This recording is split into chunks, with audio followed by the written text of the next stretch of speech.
All right, when it comes to this show, I don't like it. I hate it. I think it's the worst show ever. I think it's boring. I think the cast are a bit entitled. I think they are, nepotism at its best. These are all things I want to say in the pit of my stomach. I do, especially in my 40s. You could be like, oh, he's so grumpy.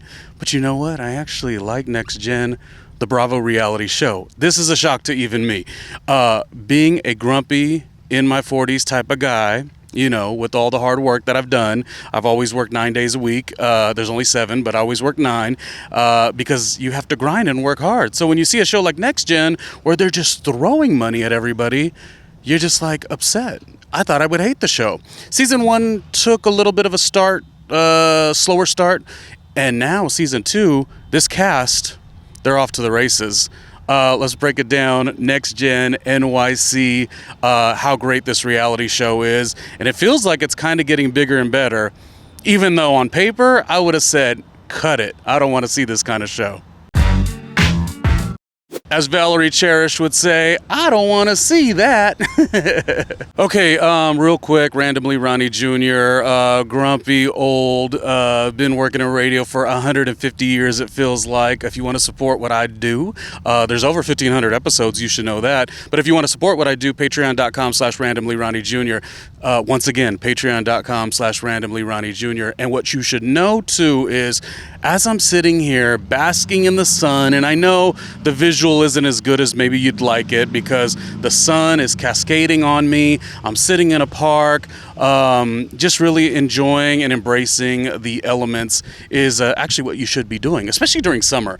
Winter season is, of course, different. But as I sit here in my relaxed state of mind, listening to the sounds of the city, one thing I could tell you is I was really shocked, the reality TV expert that I am, that I like Next Gen NYC. I was really, really shocked by this. Now, I could go on and on about my inklings of this thought process of like, oh, they're all really spoiled. But the thing is, in a lot of cases, they are. And it's not even just spoiled. It's the fact that this era could do things that my era could not. I'm in my 40s, and I could go, maybe I'll do it on Patreon, I could go so in detail on like how different it was and how much more there were only one way to succeed, and now there's so many easier ways. And if I could have had my 20s in this direct-to-consumer digital audience and creating your own fan base and creating your own work and your own products, I would have probably loved that era too, even if I didn't come from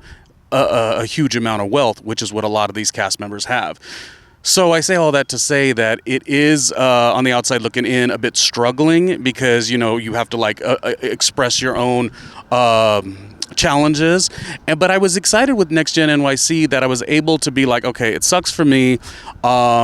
Here I am in my 40s doing my 12,000th episode, it feels like, adding in radio too, and television and segment production work that I've done over the years, and just seeing a new generation being able to get all the things that are so easy. They sneeze their way to success. And I had a lot of that in my heart, I'll be honest with you. This is not easy, being the grumpy over 40-year-old, having to say this. But what has really done great within this show is the casting. They are pound for pound a good cast regardless of all that they have. Now, one could say, well, of course they're going to be delightful and compelling because there's just so much that they have. And yeah, do I wish Bravo would do shows differently? I always go back to the MTV generation. There was a show, Making the Band, now sans all the stuff with Making the Band. I'm talking about the cast members. I miss shows that actually have cast that are coming to New York City with nothing, chasing a dream, being put in their paces, pounding the pavement, and going for theirs. It's a little bit different now because the cast of Next Gen NYC, this first reason I didn't like it initially was because they're all jumping into $8,000 apartments. You know, the apartments I've lived in New York City are Weehawken, New Jersey, Hamilton Heights, Harlem, Washington Heights, Bushwick, and Ridgewood, Queens. And let me tell you, there was no $8,000, okay, now you're in New York City, you're a guy from the West Coast, you're in New York City, go chase your dreams. It was like you were drowning the entire experience. And New York was amazing. I had the greatest New York experience. New York is always in my heart. So for two reasons, that's strike two. Strike one is that they're rich, there's nepotism, and strike two is I don't want to see spoiled people sneeze their way to success. us, achoo, and all of a sudden a brand deal. Like, I don't want to see that. But the point is, I have stayed with the show. I love reality TV, have been loving reality TV since the Real World, Road Rules, the Challenge era. Loved Nick Lachey and Jessica Simpson back in that day, the Osbournes. Remember when Carmen Electra had a show with Dave Navarro? I mean, I love the genre of reality TV and know everything to know about Bravo TV's Real Housewives. So I was like, let me stay with the genre and let me see what's up. Now, I won't go through all the cast members, but I want to do some honorable mentions of who I think are like the superlatives. Okay, so who's the star of the show? Maybe I'll sit on that, but I want to give an award for the most compelling, and the most compelling is our girl Amira. Amira, if anything, we only need more like her as the focal point. Although Amira, it feels like her sweet spot on this show, at least, is that Amira's reaction, much like, now let's not go to Carol of the Real Housewives of New York, the new, because we don't know what's going to come into that season. But remember Carol in the Real Housewives of New York when she came on, I think it was 5, 6, 7, 6, 7. I think she did to about 10. But Carol was so good because Carol's reaction to everybody was the storytelling that was needed, and I think Amira has that. Amira, I don't want to use the cliche comment that she speaks for the audience, but Amira really does speak for the audience. Not to mention absolutely stunning, gorgeous. She's just like, she really is. I mean, all the cliche sentences you could say about Amira, but she is really that girl. And she is, to me, the most compelling. She's the one on this show that I'm like, oh, wow, she didn't come from Bravo, second generation. That's why they casted them. Or really nepotism, I don't think. I mean, I don't know how structurally strong her family is. I believe they come from Dallas. But it sounds like Amira, I would love to know more about Amira's story. The most we saw of Amira as of these season 1 through 2, as far as emotion, is really reacting to something that is so hurtful within what Charlie said. And so I think to get all of Amira's fun sides from season 1 and 2, and then to get this albeit challenging, this heart come through, it's like Amira is the star of Bravo, let alone the star of the show. Amira reminds me of like cast members who jump onto the network, Bravo TV, in this reality TV world, and just jump through the page. And that is like a Kenya Moore season 5 of Atlanta. Larsa Pippen was like that. Giselle Bryant was like that. There's these cast members that you just know are bringing it. So that's Amira. Most unexpected. I'll do 2 people. I love Riley. I love Kandi. I am a huge Kandi Burruss fan. Wish she would be on Atlanta, but at the same time, she did great in The Chi. She was in the show The Chi. She's the closest to an EGOT winner that any Bravo cast member or even Andy Cohen will ever, get close to that achievement. So I've always loved Kandi. I've always loved Riley. So Riley was always like a high mark in my book because of Kandi. I was gonna call her Kylie. So Riley, that was one of the reasons I was like, oh, I want to watch the show. I want to see Riley. But the unexpected too, I never really found much entertainment with Kim Zolciak. And you're not going to believe this. While I'm loving Real Housewives of New Jersey's Teresa on the Ultimate Girls Trip season 20, I was always a Melissa Gorga fan way over Teresa. Like, Teresa was it took a while to wind up, and the gimmicks of her success, they weren't gimmicks, but they were gimmicky, and they weren't that entertaining. And so I've always been like, when the show ended, New Jersey, I was like bummed. But now that they're kind of all coming back together, and this is on the back of Gia and Teresa did that Special Forces, a show that's really going to push and build you. That's a great show. I watched that show. It's intense. And because they did that show, Teresa, well, this is what Teresa has said. Who knows? This might also be like a publicist answer, but she said she did the show. It was very challenging and pushed your mind and physical in so many ways that she started to see the meaning of life a little bit more, and she wanted to sort of reconcile with her brother Joe and the queen, Melissa Gorga. So I say all that to say, Kim Zolciak on Atlanta was never a favorite of mine, cast member wise. And New Jersey's Teresa, albeit the originator and the star of the show, I never enjoyed either. So Gia was just like Teresa's okay, next generation, great. But I gotta say, Gia is that girl, and it's even easier to say now because it seems like Teresa and Melissa and Joe and the whole families are connecting again, together again. But Gia is a star. Gia is so good at this, and I hate to say it because it's gonna make it sound negative towards Teresa, but it's not.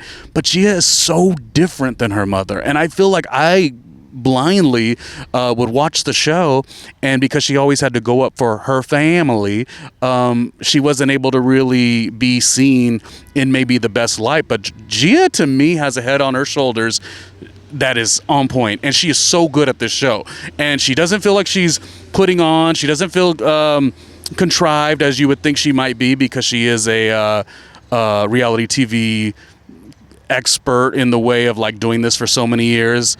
But no, Gia feels authentic. She knows where to kind of come in and out of, and I think she's actually really great on the show.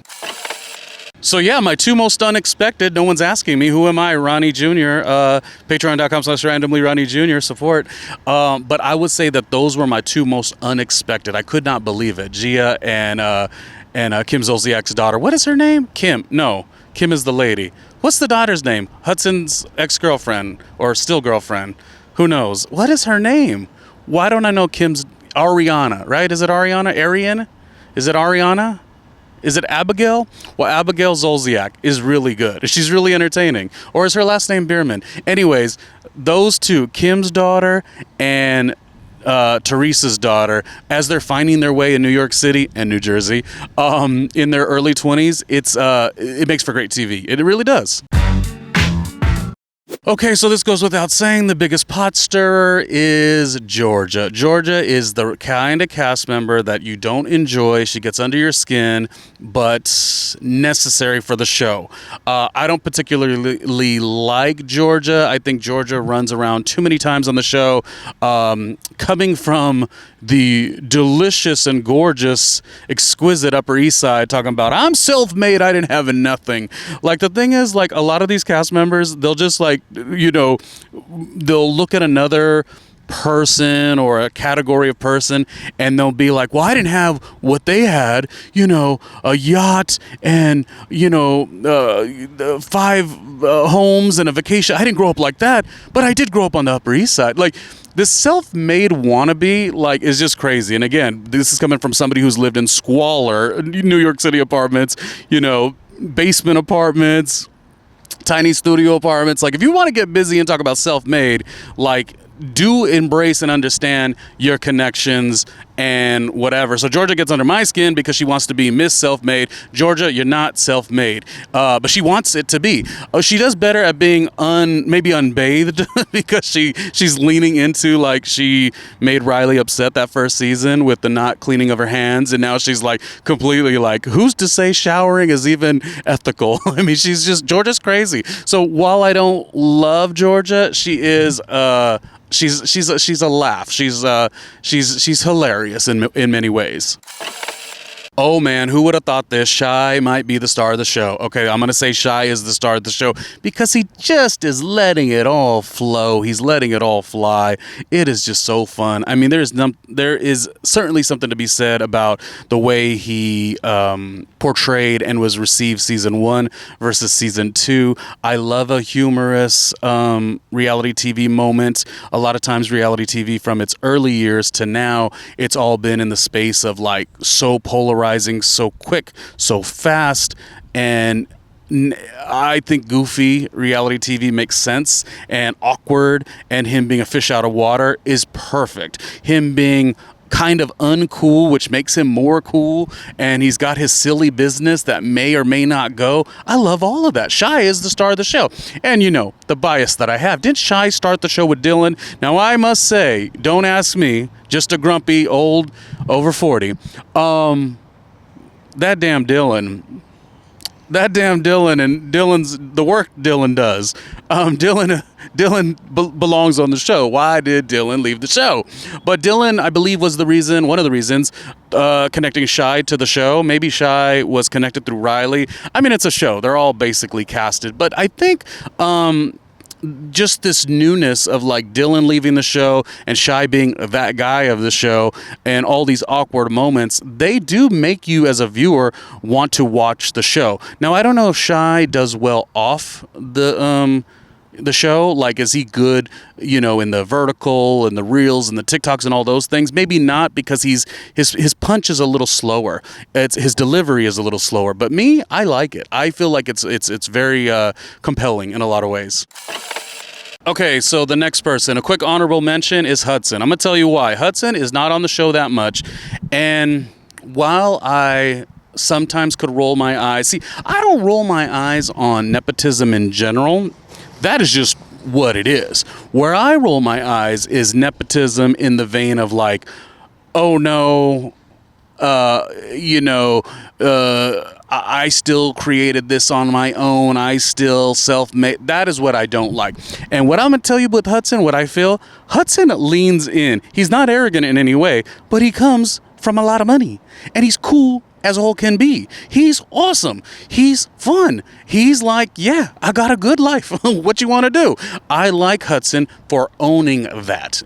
Be who you are. Like, I think sometimes when I do my episodes, as I said, 1,500 episodes, it's maybe thought of as like, oh, I don't really appreciate the nepotism structure, and then it's like, well, if wouldn't you want to pass down success to your kids? Sure, but don't let them walk around talking about, I did it on my own, I made this.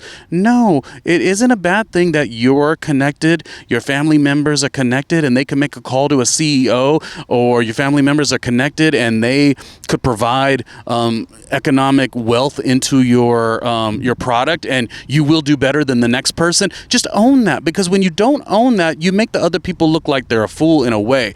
This person is going pound for pound, doing it all on their own, and then you got all this stuff and you're denying what you have. That's the clown stuff I don't like. Which brings me to Meredith Marks' son, almost in his 30s and still talking monotone. Brooks might be playing this show almost in a way, every way wrong that he can. He could not have done worse in the way that he's done this show. Brooks Marks has been, unfortunately, a bit of a failure in regards to this show. I don't even think he's a failure, really, but the way he's doing this show, he might be a little bit too put on, which is weird because Meredith has been so good, and there's something that he's extracting all the Meredithisms and like trying to repurpose it, and it's just not landing. Meredith is one of the best at this. And Meredith, I never when she's on the show, Real Housewives of Salt Lake City, she doesn't strike you as like, I don't even care, authentic, not authentic. She doesn't live in Salt Lake City. What I always say with the cast members, it's not about all that stuff. Does Meredith live in Salt Lake City? No, she probably lives more in New York. That's not really what gets me. Is what you need to do as a cast member is present something. Be entertaining. Be compelling. I've said the word compelling probably all 1,500 plus of my episodes. I'm always saying compelling is compelling is compelling is compelling. And Brooks Marks might be better. Remember how I said a second ago Shy might not play well on the digital, the vertical stuff, the Reels, TikToks, and stuff like that because it's so punchy? Brooks actually might. And I think because he plays so well in that, those like quick little, 20-second nuggets of content, I think him in the other space of like the show, he could not drive the show down more. He's still likable. I think he is very good looking. Brooks, I like the entire family. I think the dad is so entertaining. I've always liked the dad. Meredith, Meredith is like the Scottie Pippen, Michael Jordan of the Real Housewives of Salt Lake City. Lisa essentially got the ultimate girls trip. She is, I guess, would be deemed as the star of the show because she got the ultimate girls trip, the season 20, the special. And Meredith didn't. But Meredith is essentially Scottie Pippen, meaning Scottie Pippen in any other scenario would have always been the star. But when you're with Michael Jordan, you're not. Now, I essentially just said that Lisa Barlow is Michael Jordan. Did not think that would be coming today. But I'm just trying to say that some type of tapping in for Brooks Marks needs to maybe be, if he wants to be successful for season 3. He is exactly, albeit he is likable, he's exactly what